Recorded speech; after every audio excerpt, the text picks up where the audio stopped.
Hi dears, എല്ലാവരും ചോറിനാൻ വന്നിരിക്കുവാണോ?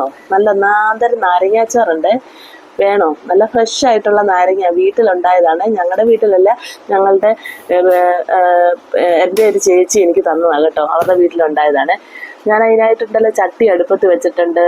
ചട്ടി ചൂടായപ്പോഴത്തേക്കിന് അതിലേക്ക് വെളിച്ചെണ്ണ ഒഴിച്ച് കടുക്, ഉലുവ, കറിവേപ്പിലയൊക്കെ ഇട്ട് പൊട്ടിച്ചിട്ട് ഫ്ലെയിം നന്നായി ഒന്ന് കുറച്ച് വെച്ച് അതിലേക്ക് മുളക് പൊടി, മഞ്ഞൾപ്പൊടി, കായപ്പൊടി എല്ലാം കൂടെ ഇട്ട് നന്നായിട്ടൊന്ന് ഇളക്കിയിട്ടുണ്ട്.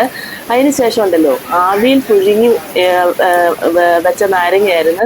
നന്നായിട്ട് അരിഞ്ഞിട്ട് അതിൽ ഉപ്പ് വരട്ടി വെച്ചായിരുന്നു.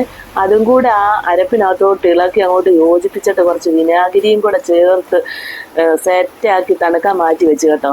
പിന്നെ നന്നായിട്ട് മഴ പെയ്തപ്പോൾ ഞാൻ എൻ്റെ ചെടികളെല്ലാം മുറ്റത്ത് കൊണ്ടുവച്ച് മഴ കൊള്ളിച്ച് കേട്ടോ. എന്തിനാണെന്നറിയാമോ? ഒരുപാട് തൈകളൊക്കെ ഉണ്ടാകുവേ, അതിനു വേണ്ടിയാണ്. നിങ്ങൾ ഇങ്ങനെയൊക്കെ ചെയ്യാറുണ്ടോ?